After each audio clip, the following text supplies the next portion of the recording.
الحمد لله الذي أحيانا بعدما أماتنا وإليه النشور. اللهم بك أصبحنا وبك أمسينا وبك نحيا وبك نموت وإليه المصير.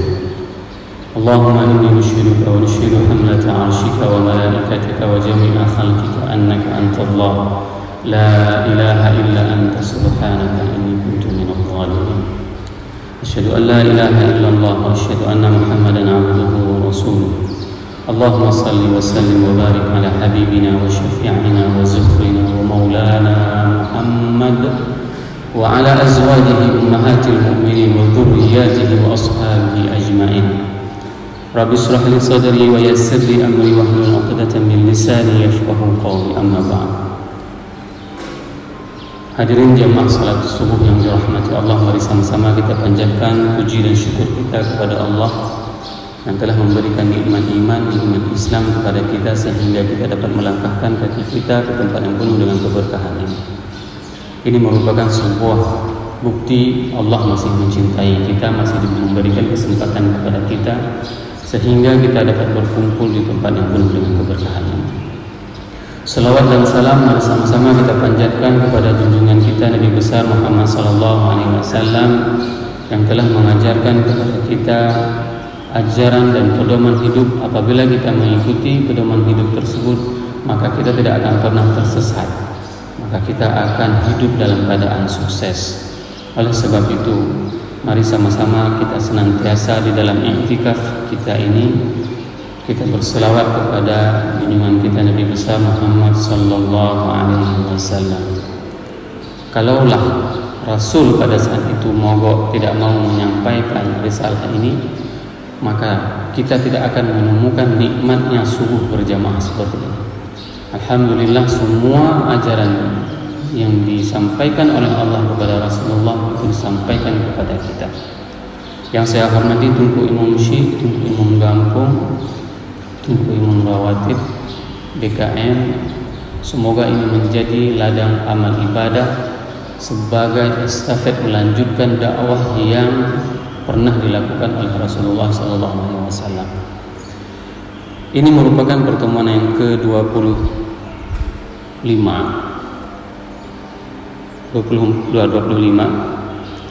tentang siksa kubur.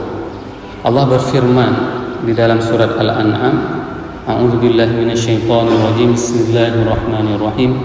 Walau tara idh zalimuna fi ghamaratil maut wal malaikatu basitu aydihim akhriju anfusakum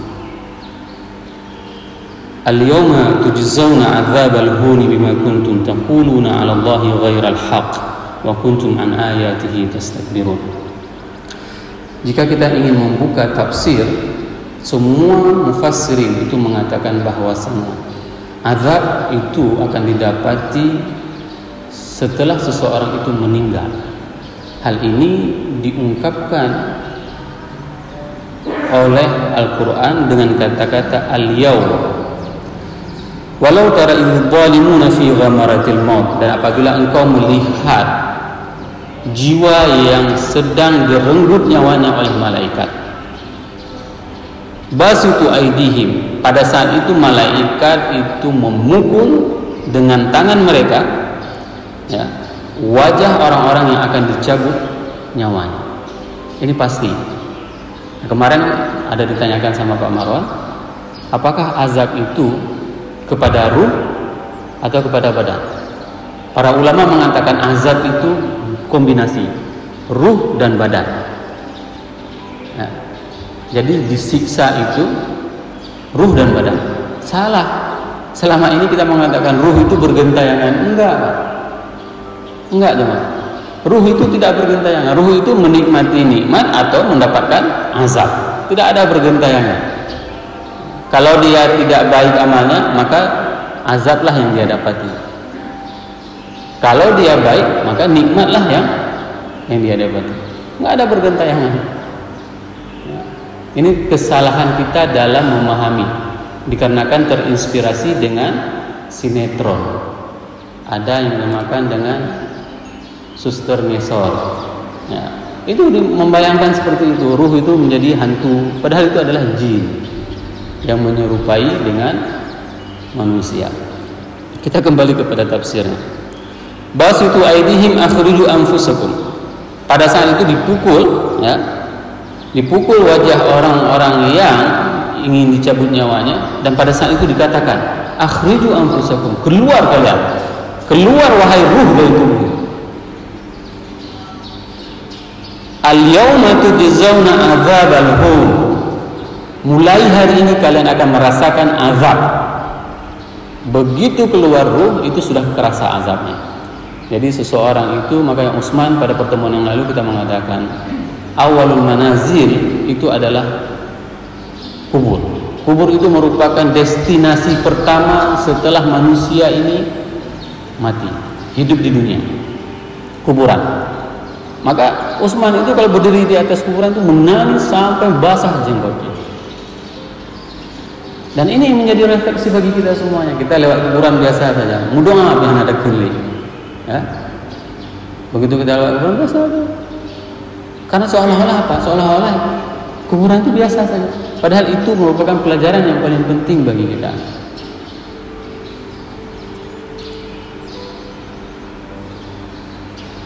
Bima kuntum taquluna 'ala Allahi ghairal haqq. Kenapa? Karena kalian mengatakan sesuatu yang tidak benar kepada Allah. Wa kuntum an ayatihi tastakbirun, dan kalian itu sombong terhadap ayat-ayat Allah. Ini bahaya sekali. Bahaya sekali kita sombong. Nah, kita tidak pernah menyadari bahwasanya tanda-tanda ayat Allah itu sungguh luar biasa banyaknya, dan kita tidak merasakan itu. Saya sering mengulangi, matahari duha itu merupakan tanda-tanda ayat Allah, tanda-tanda kebesaran Allah. Dari segi ilmu kesehatan, berapa banyak energi dan protein yang bisa dihasilkan dari matahari pagi. Seolah-olah hari ini suatu kita melihat matahari pagi, tak biasa. Ada cikai tubit mata royang. Seperti itu ungkapan. Itu hal yang rutinitas. Padahal itu merupakan tanda-tanda kebesaran Allah. Maka setiap tanda kebesaran Allah itu perlu kita syukuri. Inilah bentuk ungkapan bahwasanya bagaimana kita beriman kepada Allah dengan sidqul iman. Hari ini banyak di antara kita itu mengatakan beriman kepada Allah, akan tetapi perbuatan kita itu tidak beriman kepada Allah. Ini termasuk di antara, dan ada hadis yang mengatakan bahwasanya azab bagi orang-orang kafir dan orang-orang munafik ya seperti itu, sungguh luar biasa. Kita akan bacakan hadisnya nanti dalam Sahih Bukhari. Nah, hadis nomor 1331 di dalam Sahih Bukhari, hadis Musa ibnu Ismail. Haddatsana Musa ibnu Ismail, haddatsana Jarir ibnu Hazim, haddatsana Abu Hujah an Sumrah ibnu Jundab. Qala kana an-nabiy sallallahu alaihi wasallam idza shalla salatan aqbala alaina biwajhihi faqala man ra'a minkumul laila ru'ya. Ini petunjuk banyak hal yang bisa kita pelajari dari hadis ini, dari pangkal hadis ini, ya. Yang pertama sekali, imam apabila setelah salat maka dia berpaling ke makmum. Ini hadisnya. Hadis nomor 1331, ya. Samurah mengatakan, karena Nabi sallallahu alaihi wasallam idza shalla salatan aqbala alaina biwajhihi. Aqbala alaina biwajhihi, maksudnya Nabi itu berpaling dan melihat kami. Pada saat itu Rasul berkata, man ra'a minkum lailatan ru'ya. Siapa di antara kalian yang bermimpi? Itu ditanya sama Rasul. Ini dua pelajaran. Pelajaran yang kedua adalah tafsir mimpi itu merupakan materi ceramah. Belum ada sini, ya, Pak Amri, Pak Haji Amri nanti bisa menginisiasi, ada ustadz yang bisa menafsirkan mimpi. Karena ini hadisnya. Kenapa kita mengatakan ini adalah tausiah subuh? zikir subuh itu diantaranya boleh diisi dengan menafsirkan mimpi. Nah, yang paling bahaya pengalaman saya waktu saya kuliah S2 di Malaysia, begitu sampai di Malaysia, kebetulan saya memang bukan kebetulan, saya dibawa ke tempat teman-teman yang bekerja, tidur, dikasih makan malam enak semuanya, bangun pagi, salat subuh, habis salat subuh pulang lagi ke apartemen, ditanya sama kawan-kawan yang kerja, punah lupa, mimpi apa semalam? Saya, kenapa ditanya mimpi? Karena mereka mau beli nomor. Ini bahayanya kita. Orang yang baru datang dari negeri lain tidur di negeri ini, menurut ilmu mereka itu akan ada mimpi yang bisa dibeli nomornya. Begitulah motivasi orang-orang bekerja di sana pada saat itu. Dan saya menceritakan bagaimana sebenarnya itu tidak ada pengaruh. Begitu kita sampai, ternyata punah lumpur pulang. Bahaya sekali, ya.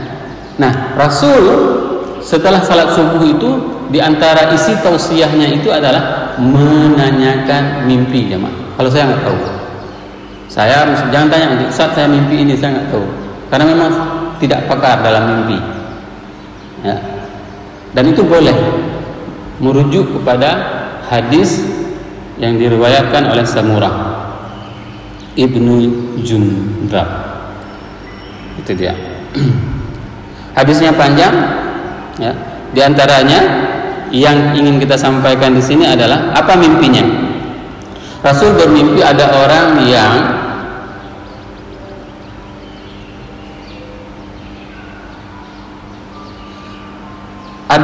yang dibakar dalam oven. Ibu-ibu ini lebih tahu feel-nya oven bagaimana, ya. Rasanya oven itu oven untuk panggang-panggang, ya. Oven untuk panggang-panggang itu kan kalau saya lihat di rumah kan petak dia biasa seperti itu. Nah, bahasa dalam hadis ini itu dikatakan bahwasanya Rasul melihat walladzi ra'aituhu fi thaqbi fahumuz zuna, dan aku melihat orang yang dibakar di dalam oven, ya, itu adalah penzina. Yang ingin kita jelaskan kata-kata as-thaqbi. Thaqbi itu adalah bentuk tempat wadah yang besar di bawah, ya.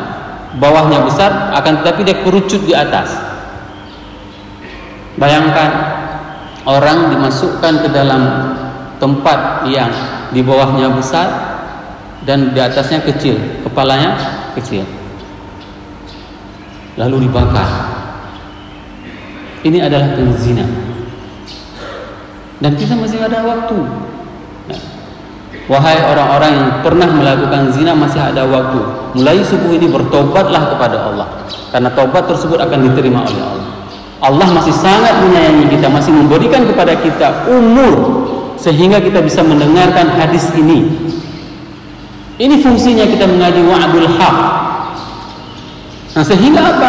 Apabila kita teringat dengan hadis ini, maka tidak akan pernah berani kita melakukan maksiat kepada Allah. Nggak usah jauh-jauh.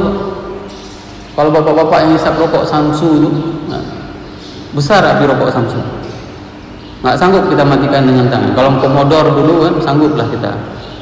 Rokok-rokok yang filter itu bisa dimatikan dengan tangan. Tapi kalau rokok Samsu nggak sanggup. Membayangkan kalau seandainya api rokok Samsu itu, ya, misalnya maksiatnya bersentuhan aja dengan kulit perempuan, itu maksiatnya dibakar oleh Allah dengan api rokok Samsu selama seminggu dalam ketiak tadi. Sanggup tahan? Nggak sanggup. Apalagi dibakar dalam oven, gudeg dalam oven deh. Nggak ada yang sanggup. Nah, kenapa seseorang itu berani melakukan kemaksiatan? Ya. La yazni hina yazni wa huwa mu'min. La yazni zani hina yazni wa huwa mu'min. Tidak berzina seseorang penzina pada saat itu dia sedang tidak beriman kepada Allah. Dia letakkan Allah pada sisi yang lain, maka dia berani melakukan kemaksiatan zina. Bayangkan, prostitusi di Luxmawe itu sudah sangat canggih, jamaah. Maka perlu kita menjaga keluarga kita. Kemarin saya beserta warga mendapatkan anak SMA keluar dengan anak laki-laki yang bermusuh di rumah. Sewaktu saya tanya sama anak SMA, anak siapa, di mana kampung, masih ada ya? Nggak ada. Anak perempuan, kenapa dikasih keluar sama mama? Nggak tahu. Jawab. Di mana tanggung jawab? Di mana tanggung jawab orang tua? Di saat anaknya keluar dari rumah, dengan siapa dia keluar? Ini menjadi tanggung jawab kita semua. Di bulan Ramadan saya sudah mengatakan bahwasanya tidak ada satu orang pun ibu yang tega melemparkan anaknya ke dalam api neraka. Tapi itu terjadi. Hari ini itu terjadi. Di saat anaknya dijemput oleh laki-laki, itu diberikan. Itulah namanya. Mereka melemparkan anak-anak perempuan ya, mereka ke dalam api neraka. Hal yang sama juga bagi mereka yang punya anak laki-laki.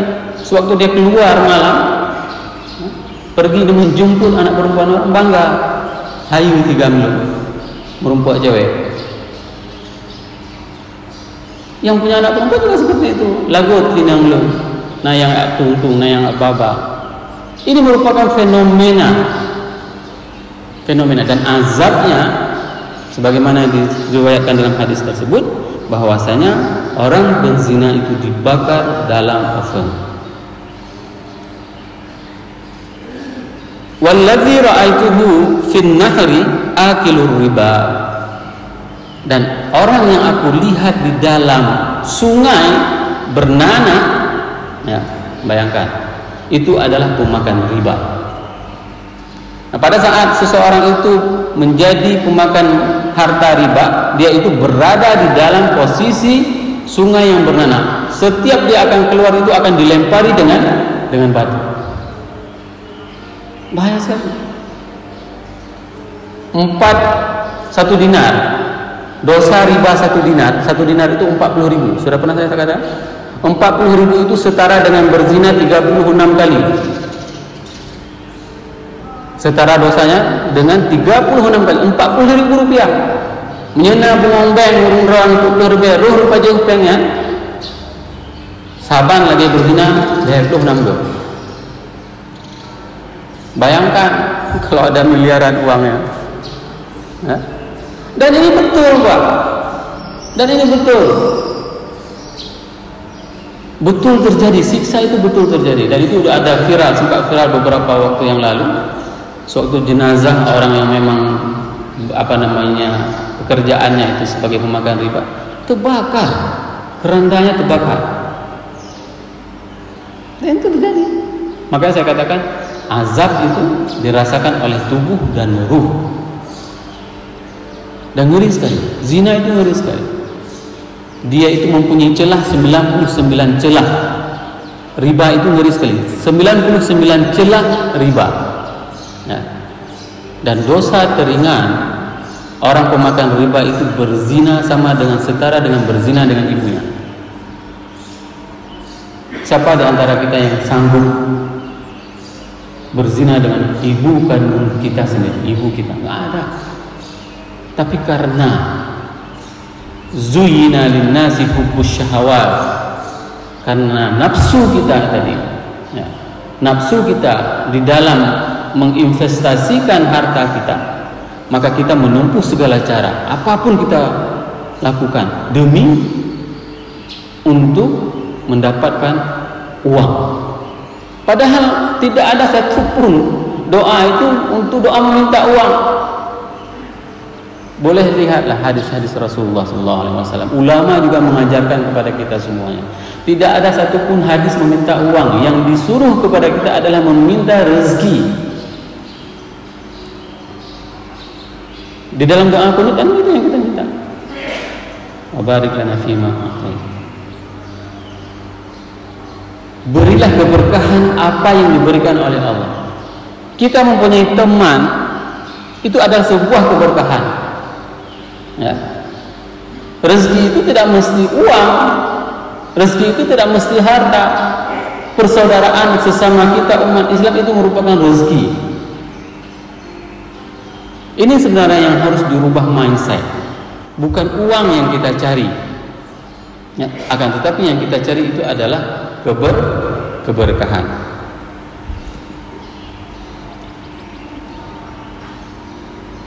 Hadis yang lain, hadis yang diriwayatkan oleh Anas dalam Sahih Bukhari, hadis nomor 1726. Fa ammal kafir wal munafiq fayaqulan lahu. Adapun orang-orang kafir dan orang-orang munafik ini saat mereka masuk ke dalam kubur, maka ditanyakan kepada mereka berdua, ma kunta taqulu fi hadzal rajul. Pada saat itu orang-orang kafir dan orang-orang munafik itu ditanyakan, apa yang engkau katakan terhadap laki-laki ini? Apa pendapatmu terhadap Nabi Muhammad? Itu ditanya sama malaikat. Itu pertanyaan, ini bocoran ya. Bocoran soal apa yang akan ditanya di dalam kubur. Ini kan kalau misalnya kita ujian kan ada kisi-kisinya. Kami misalnya dosen ditanya sama mahasiswa, Pak, apa kisi-kisinya? Nah, ini kisi-kisinya dikasih tahu sama Allah, sama Rasul. Kisi-kisi yang akan ditanyakan dalam kuburan nanti adalah, apa pendapat kalian terhadap laki-laki ini? Maka persiapkan untuk menjawab pertanyaannya. Persiapkan. Sewaktu kita melangkahkan kaki kita ke masjid dari rumah, katakan, wahai Rasulullah, saya mencintaimu, melangkah kaki saya ke masjid di subuh ini karena memang perintahmu, sehingga nanti saya di hari akhirat, sehingga saya nanti di dalam kubur, saya bisa menjawab di saat malaikat menanyakan kepada saya, bagaimana pendapatmu tentang laki ini, maka ini akan menjadi jawaban saya nanti. Paham Bapak Ibu semuanya? Semuanya. Bapak Ibu lagi mau minum, niatkan seperti itu. Jangan, sehingga kita tidak mungkin minum dengan gini, glog. Mana mungkin? Kita mengikuti sebagaimana diperintahkan oleh Rasulullah. Ya Rasul, saya minum dengan tangan kanan karena engkau perintahkan saya meminum tangan kanan. Dan ini bukti kecintaan saya kepadamu. Jadikan ini sebagai jawaban saya nanti di saat saya masuk ke dalam kuburan. Kenapa? Nanti kita akan bahas. Pertemuan yang akan datang kita akan bahas nanti bagaimana seseorang itu bisa selamat dari azab kubur. Amal-amal apa saja dia itu bisa terselamatkan diri dari azab kubur. Nah, maka orang tersebut menjawab, kuntu aqulu ma yaqulun nas. Aku berkata apa yang disebutkan oleh manusia, apa yang diceritakan oleh manusia semuanya, itulah yang aku sampaikan tentang orang tersebut. Mengambang, jawabannya enggak jelas. Fayaqulani la daraita wala talait. Nah, berarti kau tidak pernah melihat, tidak pernah menerapkan dan tidak pernah membacanya. Bahaya ya. Orang yang tidak pernah membaca hadis, ya, misalnya dengan pergi pengajian, tidak pernah membaca Quran, tidak ikut pengajian tafsir, ya, ini menjadi pertanyaan. Berarti kalian tidak pernah membaca dan mengamalkan. Thumma yudrabu bimitraqin min hadid baina udhunaihi. Kemudian malaikat maut itu memukul dengan palu besi di kedua telinga mereka. Ini siksaan di dalam kubur bagi mereka yang tidak mau belajar, tidak mau menerapkan apa yang sudah didengarkan dari apa yang diperintahkan oleh Allah dan Rasul. Fayasihu, maka pada saat itu dia berteriak, fayasma'uha, dan semua mendengarnya. Man alaiha, semua makhluk di atas muka bumi ini mendengar teriakan orang yang dipukul oleh malaikat itu. Ghaira thaqlain, kecuali dua golongan. Siapa golongan tersebut? Al-jins wal-ins, kecuali manusia dan jin. Maka jangan mudah terprovokasi dengan video-video ada suara dari dalam kuburan misalnya. Nah, hadisnya jelas nih, Rasul itu tidak pernah bohong, ya. Rasul itu tidak pernah bohong. Itu bukan suara azab, karena ini jelas. Hadis mengatakan bahwasanya tidak semua makhluk itu mendengarkan. Semua makhluk di atas muka bumi ini mendengarkan, kecuali dua golongan, jin dan manusia. Jadi jangan pernah melawan apa yang sudah dikatakan oleh Rasulullah SAW.